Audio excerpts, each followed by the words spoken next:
Hello, Nick Zazove. That's me. Nick, you were the sound engineer for today.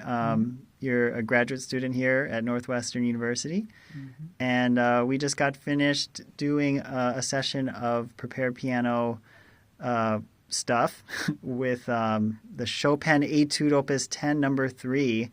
Describes it. Yeah, and so basically I gave you the, I kind of showed you some things and you listened to some things beforehand and that you were kind of like interested in that one in particular. It seemed like the Opus 10 number 3. What kind of interest did you have? What led you to be interested in that particular etude? Well, when I heard it, I found that like a lot of the prepared elements were confined to certain registers. And just coming into this as like a sound engineer, I was thinking that I was able to really concentrate on the third register, so like from C2 to C3, I think, and C4 to C5, like around there. I was really able to concentrate, like, okay, I don't know the exact pitch ranges, but this would be a really great way to emphasize the timbres you used. We also got like a stereo image of the full piano. But also I relate because I studied classical music myself. So Nice. It's a great piece, and I thought you did something really amazing and special with it. Cool. Yeah. And just a quick follow up on that. What were some of the things, and for, people as dumb as me in terms of like sound engineering No. terminology, what did you do? So dumb it down for me.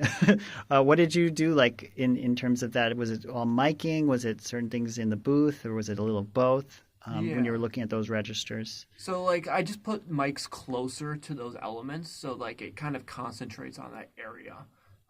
We had a couple of mics also further away, so we got like a bigger image of the piano. Like if you visualize it, it's like when you put the mics further away, you're getting more area, and then when you put like mics closer, then it concentrates on something like really small. It's like zooming in with a camera.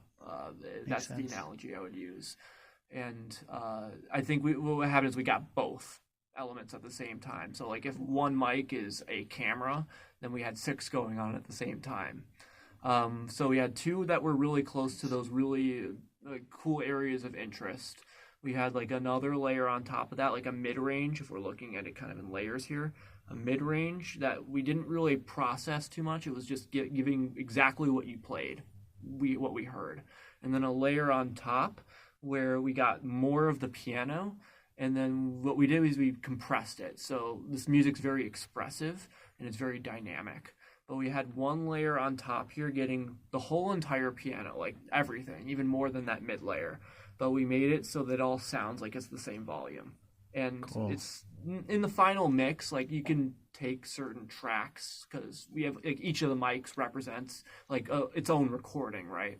So like that particular layer, it's not going to be like, the first thing you hear, the loudest element. It's going to be something that really gives the music just that good amount of warmth and Cool. comfort.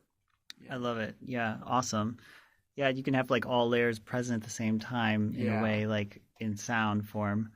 That's really cool. Well, that's really awesome stuff. Any like thoughts that you have just open-endedly about the prepared piano sound world, maybe going into it versus now that we've finished the whole session? Anything to comment on? Yeah, it forces me to really like listen closely with my ear. It's detailed listening.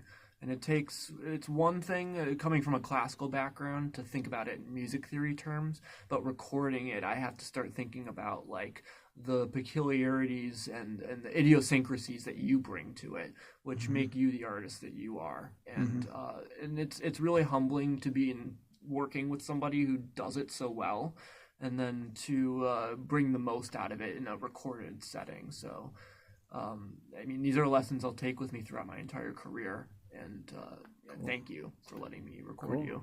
It was a pleasure. It was Yeah. really a pleasure to meet you. And yeah, you're really fun and easy to work with, and I had a blast too. So Yeah, I it's don't have fun. mutual. Yeah, the feeling's mutual. Thank you All so right. much. Well, thank you, Nick, for the interview.